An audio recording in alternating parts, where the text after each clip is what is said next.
नमस्कार दोस्तों, मैं अनंत कुमार आज ज्योग्राफी का एक अद्भुत वीडियो भाग 4 लेकर आया हूं। इसके पहले मैं बहुत सारे वीडियो को अपलोड कर चुका हूं।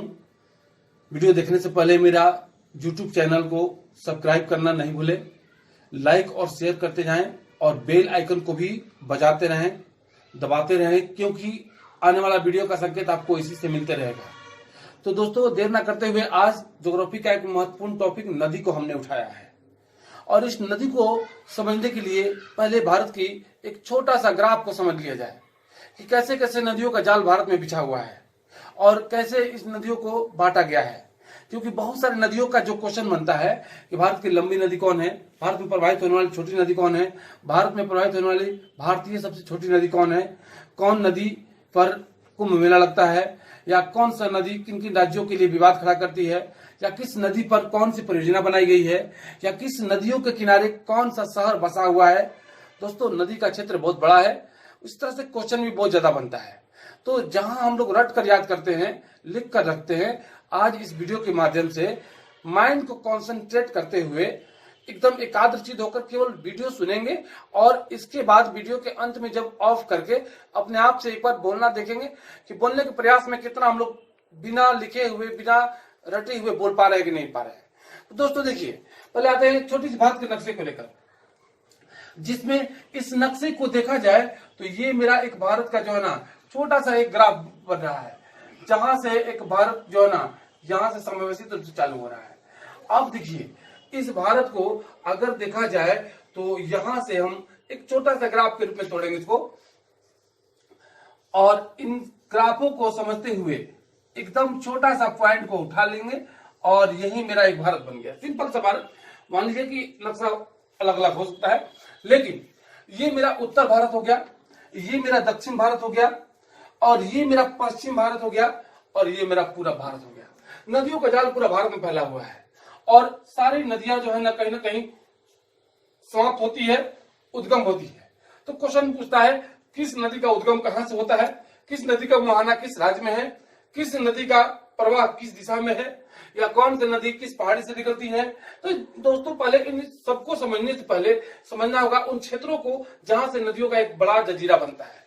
जैसे कि हम लोग उत्तर में देखते हैं, उत्तरी भारत का रीढ़ है गंगा और दक्षिण में है कावेरी नदी,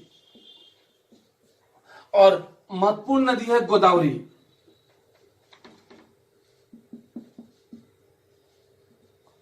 अब समझिएगा कि इस प्रश्न को हम लोग देखते हैं। फिर यहां पर है महानदी, और फिर यहां से हम लोग देखते हुए इसको ऐसे चारों भागों में बांट दिए। तो ये तो हम लोग चारों दिशाओं की एक नदी को निकाल दिए। तो दोस्तों, इन नदियों के आधार पर हम लोग देखते हैं गंगा कहां से निकलती है, तो ये उत्तराखंड से, और यही उत्तराखंड से होते हुए उत्तर प्रदेश, बिहार, पश्चिम बंगाल, झारखंड, और तब यही उत्तर प्रदेश में सबसे ज्यादा प्रभाव बनाती है। लेकिन आज हम लोग नदियों का एक ऐसा क्रम पढ़ेंगे जिस पर छोटी सी लाइन और बहुत बड़े बड़े क्वेश्चन बनेंगे। दोस्तों, इन नदियों को समझने के लिए बहुत बड़ा सा एक और महफिल बनाना पड़ेगा। लेकिन समझिएगा कि इधर में है मेरा पूरब में बंगाल की खाड़ी, तो इधर में है अरब सागर। इसकी जानकारी आपको पहले से भी होगी। तो समझिए, ये पूरब में है, ये पश्चिम में है। सीधा क्वेश्चन डालेगा कि भारत के पूरब में बहने वाली नदी कौन कौन है, या भारत के पश्चिम में प्रवाहित होने वाली नदी कौन कौन है, या बंगाल की खाड़ी में गिरने वाली नदी कौन कौन है, या अरब सागर या खंभात की खाड़ी में गिरने वाली नदी कौन कौन है। तो सीधा समझिएगा, ये मेरा एक बंगाल की खाड़ी है, और यहां से एक लाइन हमने दिया कि महाब्रह्म की गोद में कृष्णा कावेरी, महाब्रह्म की गोद में कृष्णा कावेरी।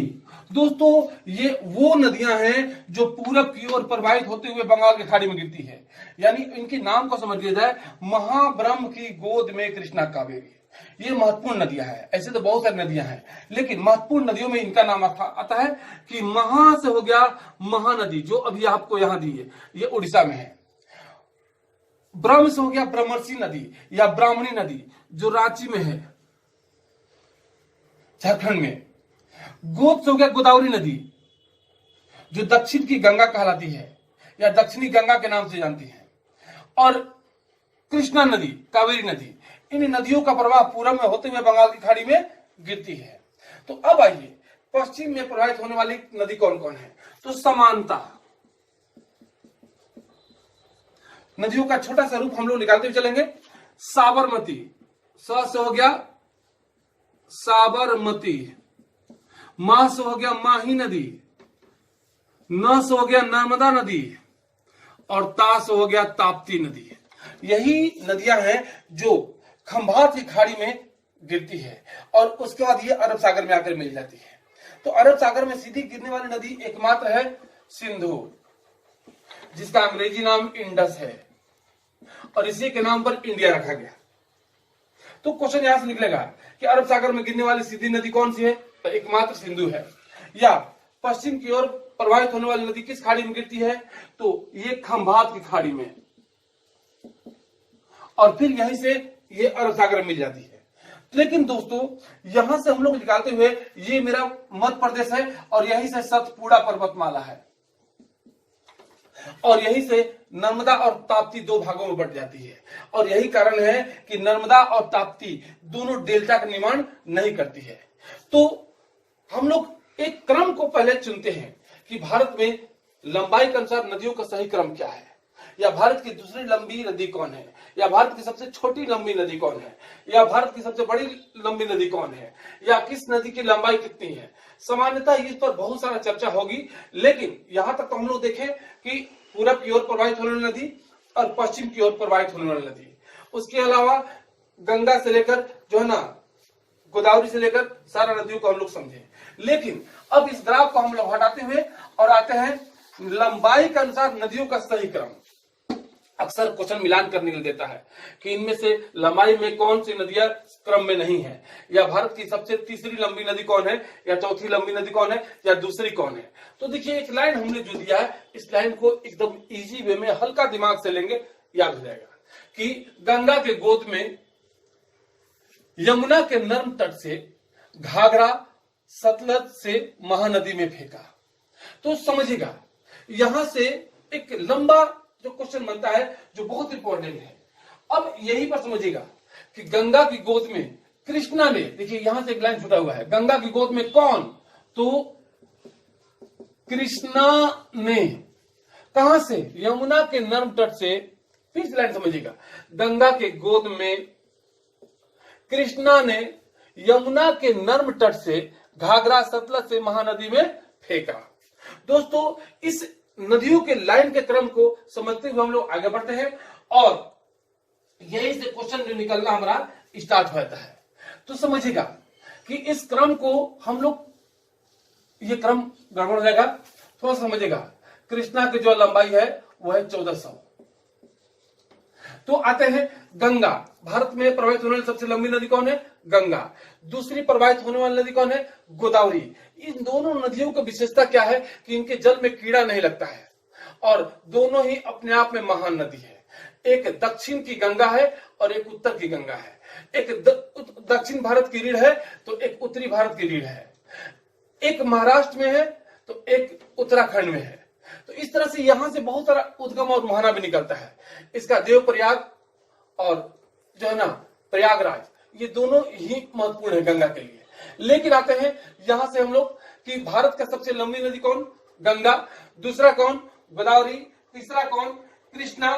चौथा कौन, तो 1370 यमुना।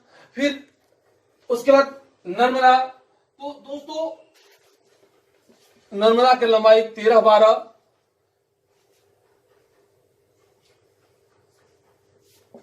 1080, 1050 और 858, यानी सीधा समझिएगा यहां से एक क्रम निकल गया। अब इन क्रमों को देखा जाए तो इस पर बहुत सारे परियोजना भी निकलेगा। कैसे सर, कि उत्तर की रीढ़ किसको, गंगा को, और गंगा की सबसे बड़ी सहायक नदी यमुना, और सबसे छोटी सहायक नदी रामगंगा। क्वेश्चन डालता है। और इसके किनारे बसा हुआ सबसे बड़ा शहर कानपुर, और गंगा में सोन का मिलन, दानापुर, यहां पर सोन मिलती है। तो ये खास खास इंपॉर्टेंट क्वेश्चन है, लेकिन स्पेशल गंगा को भी हम वीडियो बनाकर देंगे आपको। अब आइए गोदावरी। गोदावरी त्रियंबक पहाड़ी से निकलती है और यही से इस पर जो परियोजना बनाई गई, जायकवाड़ी परियोजना। जायकवाड़ी परियोजना किस नदी बनाया गया? गोदावरी नदी पर। और इस पर बसा हुआ शहर कौन सा है? तो नासिक। और यह दक्षिणी गंगा के नाम से जानते हैं गोदावरी को, दक्षिणी गंगा। अगर दक्षिण की गंगा कह देगा तो कावेरी, दक्षिण की गंगा कावेरी और दक्षिणी गंगा गोदावरी। अब आई कृष्णा। तो जहां कृष्ण होगा वहां नाग होगा, तो नाग का मतलब निकला नागार्जुन सागर परियोजना। बहुत ज्यादा कंफ्यूज होता है। नागार्जुन सागर परियोजना किस नदी बनाया गया है? कृष्णा पर। इसके अलावा भी और बहुत सारे परियोजना इसमें बनाया गया है। जमुना संगम बनाती है और यही संगम जो है ना इलाहाबाद के पास प्रयागराज के नाम से जाना जाता है। तो नर्मदा नदी गुजरात की जीवन रेखा, गुजरात की जीवन रेखा किसको बोलते हैं? नर्मदा नदी को। मेघा पाटेकर ने इसके लिए नर्मदा बचाओ आंदोलन चलाया था। उसके बाद घाघरा नदी, एक घग्गर है राजस्थान में, एक घाघरा नदी है, दोनों में बहुत अंतर है। अब देखिए सतलज, सतलज सिंधु की सहायक नदी है। और याद रखिएगा ये दोनों नदियों का उद्गम होता है तिब्बत से, न कि भारत से। दोनों कहां से निकलती है? तिब्बत से। तो सिंधु की कौन सी सहायक नदी जो निकलती है तिब्बत से? तो वह है सतलज। और इस पर हिमाचल का पहरा, हिमाचल का पहरा यानी हिमाचल प्रदेश, पंजाब, हरियाणा और राजस्थान। और इस पर बनाया गया जो परियोजना का नाम क्या है? तो सतलज पर बहुत बड़ी परियोजना बनाई गई थी, भाखड़ा नांगल बांध। भाखड़ा नांगल बांध किस नदी बनाया गया? सतलज नदी पर। तो यहीं पर हीराकुंड बांध महानदी पर, उड़ीसा में नदी है, हीराकुंड बांध किस पर बनाई गई? तो महानदी पर। तो इस तरह से हम लोग एक नदियों का क्रम को निकाले जिसमें आपको बहुत सारे क्वेश्चन को यहां से निकलते हुए हम लोग देखे। लेकिन इन नदियों को अलग अलग रूप में देखा जाए तो स्पेशली जैसे बहुत सारे क्वेश्चन बनेंगे कि गंगा किनारे बसा हुआ कौन कौन से शहर है? तो बक्सर है, पटना है, कानपुर है, जो है ना आपका भागलपुर है, या सबसे ज्यादा बड़ा तट बनारस है। तो इस तरह से गोदावरी भी जो नासिक बसा हुआ शहर है और जायकवाड़ी परियोजना है। उसी तरह से देखिए अब आता है इसी पर कुंभ मेला, जो नदियों के बारे में ही निकलता है।